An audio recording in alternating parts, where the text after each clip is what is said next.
Ya, para continuar ahora vamos a evaluar la proyección transoral o Atlas Axis. Esta es una proyección complementaria que se utiliza para evaluar la transición que hay entre C1 y C2, es decir, el Atlas y el Axis. Esta proyección se toma generalmente en caso de trauma cervical, ya evalúa si hay fracturas en esa región. Para entender un poco esta proyección, lo primero que tenemos que ver entonces es delimitar cuál es el límite occipital, que es la línea que yo acabo de marcar. Ese límite occipital o borde occipital debe estar totalmente superpuesto con la línea de los incisivos superiores o dentadura superior, como lo quieran llamar. Cuando estas dos están totalmente superpuestas, quiere decir que existe una correcta relación entre el rayo central y la alineación entre incisivos superiores y occipital o mastoides. Ya igual hay varias formas de poder hacerlo en la práctica. Recuerden que esa alineación tiene que ser con la boca abierta. No sirve de nada que yo alinee la línea incisiva superior con el occipital con la boca cerrada, porque al abrir la boca cambia totalmente la dimensión de esa estructura, ¿ya? Lo que estamos buscando es esto que vemos en esta imagen, que es que estén totalmente superpuestas ambas líneas y que me permitan evaluar totalmente la apófisis odontoides en lo posible.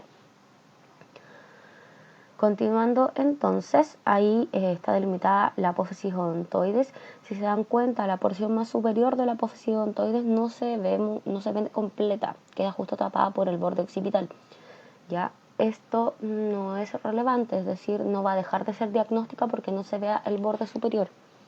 Lo importante de la radiografía transoral es que se evalúe bien la articulación atlas-axis o atlantoaxial, ya que vendría siendo esa que está ahí y esa que está ahí. Si eso se ve bien, estamos ok. Esta radiografía no tiene como criterio ver todo la apófisis odontoide totalmente despejada ya.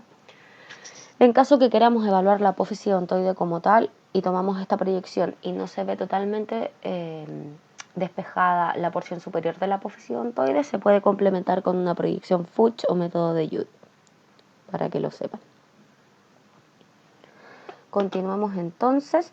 Aquí estoy marcando la porción como apófisis articular de la vértebra C2 o axis, y esta va a articular con las masas laterales del atlas, que son las que acabo de marcar. Cuando articulan entre ellas, entonces se genera la articulación atlantoaxial. ¿Qué cosa más es importante? Ver que a los bordes de las masas laterales se puede delimitar lo que es la apófisis transversa de nuestro atlas.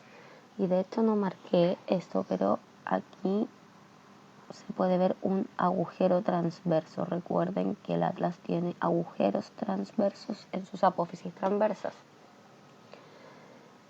Eso vendría siendo el arco anterior del atlas, y por acá atrásito, que no lo marqué porque no se ve bien, estaría el arco posterior, y entre medio de ellos pasaría la apófisis odontoides. Ese vendría siendo el cuerpo del axis, es decir, el cuerpo de C2. Y ahí está la apófisis espinosa de C2, que como ya saben tiene que ser bífida porque estamos en la región cervical. Ahí continúo marcando las siguientes apófisis que se pueden ver bastante bien. Continuando entonces, ese vendría siendo todo el borde mandibular. Es súper importante esto. Veámoslo bien. Todo esto de aquí sería la rama mandibular derecha. Esta parte de acá es el gonion o ángulo mandibular derecho. Acá sería el cuerpo mandibular derecho. La región del centro se denomina sínfisis mandibular. Pasamos para acá, sería el cuerpo mandibular izquierdo. En este lugar sería gonion o ángulo mandibular izquierdo. Y por último, rama mandibular izquierda. ¿Por qué es tan importante evaluar esto? Porque la dimensión que tiene la rama mandibular nos va a permitir determinar si esta radiografía está totalmente a P y sin rotaciones, ¿ya? Tienen que verse las ramas totalmente simétricas, es decir, con una forma y extensión similar. Eso indica que no hay rotación, es decir, que esto se ve igual a esto, ¿ya? Y además también se puede evaluar una equidistancia, por ejemplo, entre la apófisis odontoides y las ramas mandibulares. Recuerden que si hay igual distancia de un lado y hacia el otro, quiere decir que no hay rotación. Es sumamente importante que esta radiografía no les quede rotada. ¿Por qué? Recuerden que entre el odontoides ya y las masas laterales hay un espacio virtual, que vendría siendo este que estoy delimitando. Ese espacio virtual siempre tiene que estar. De que hay que preocuparse de si que ese espacio virtual aumenta. Es decir, si la odontoides con respecto a las masas laterales se alejan. Porque eso es indicativo de una fractura que se llama fractura de Jefferson, que ya habíamos hablado de ella. Si ustedes toman semi-rotadas esta radiografía, es probable que una de estas articulaciones se vea aumentada de tamaño en comparación a la otra, pero eso es falso. Es un aumento que es falso por el hecho de que ustedes tienen rotado al paciente. Entonces podríamos terminar diagnosticando que hay una fractura de Jefferson y en verdad no la hay.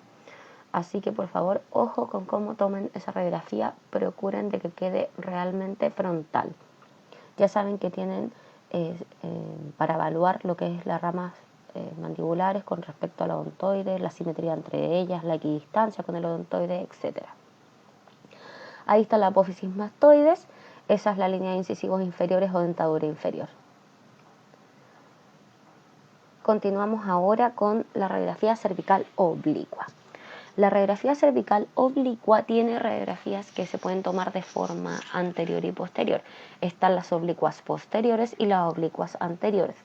Recuerden que las oblicuas posteriores quiere decir que la porción posterior del paciente está apoyada al estativo, mientras que las oblicuas anteriores quiere decir que la porción anterior del paciente está apoyada en el estativo. Esta radiografía que aquí les muestro es una oblicua posterior derecha. Yo sé que es una oblicua posterior derecha, ¿ya? Por eso determiné que es esa, ¿ya? Después voy a enseñarles un poco a identificar cuál es cuál, pero vamos a primero lo que es anatomía. En primer lugar, debemos identificar qué vértebra es qué vértebra. Aquí es fácil, se cuenta igual desde arriba hacia abajo, sabemos cuál es C1 y C2, por lo tanto es fácil contar hacia abajo. Y además también tenemos lo que es la primera costilla aquí y aquí, por lo tanto podemos determinar que esa es C7 y esta es T1. ¿Para qué sirve esta radiografía? Esta radiografía sirve para ver agujeros de conjunción o foraminales, ¿ya? Recuerden que los agujeros de conjunción son sumamente importantes porque a través de ellos pasan raíces nerviosas que van a inervar, en este caso, a la extremidad superior.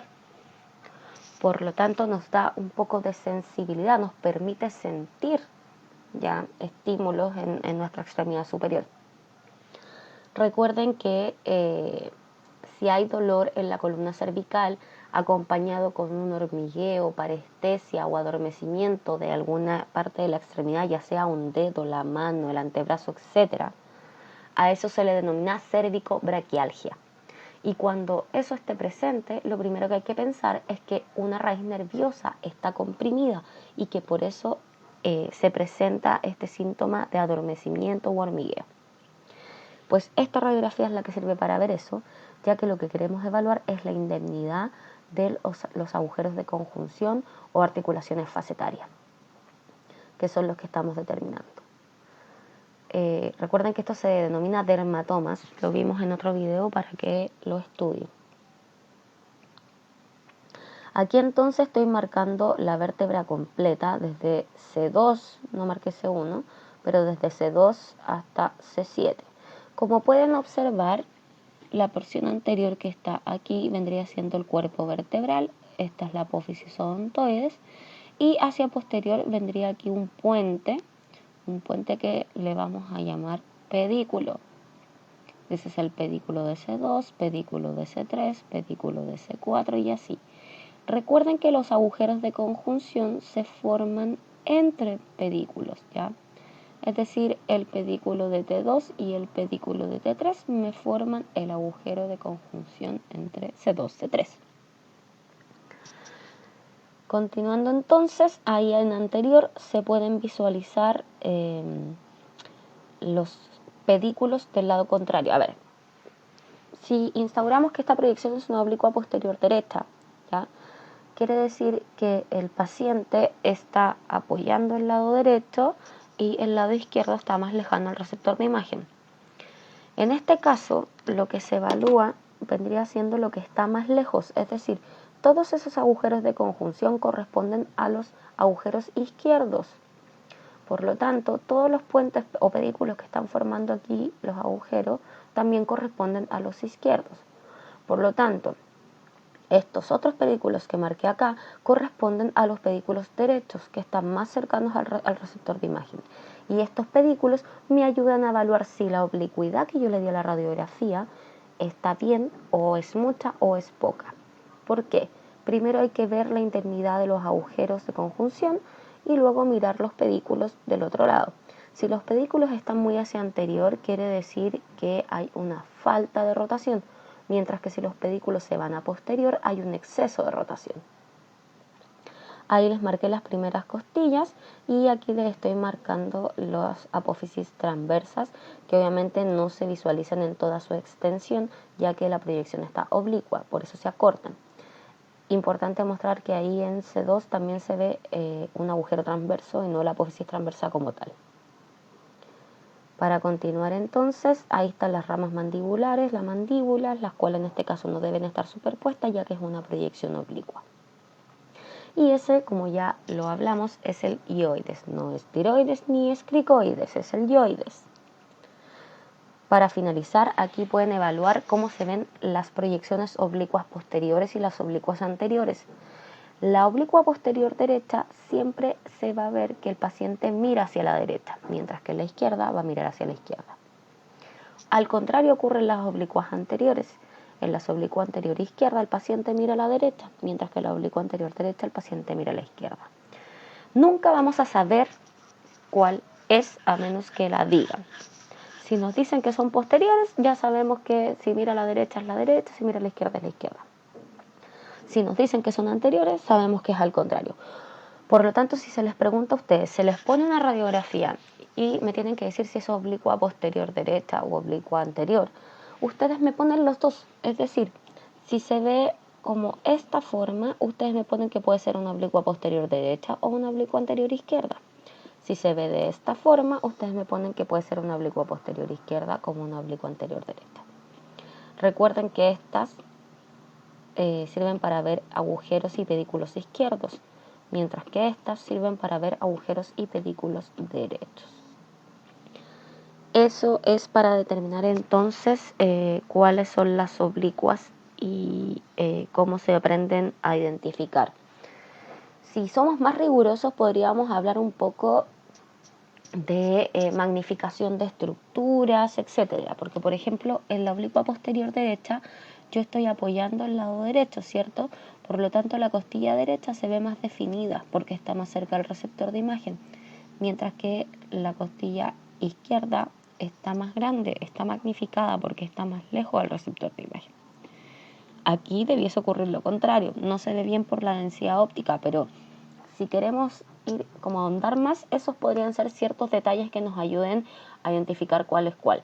Pero para efectos de nosotros, a mí no me importa que me digan si es efectivamente la posterior o la anterior. Me interesa que identifiquen que estas pueden ser tanto oblicua posterior derecha como oblicua anterior izquierda. Uno generalmente asume que son posteriores, porque las radiografías posteriores son las más comunes, las anteriores prácticamente ya no se toman. Y eso sería con transoral y cervicales oblicuas, chiquillos.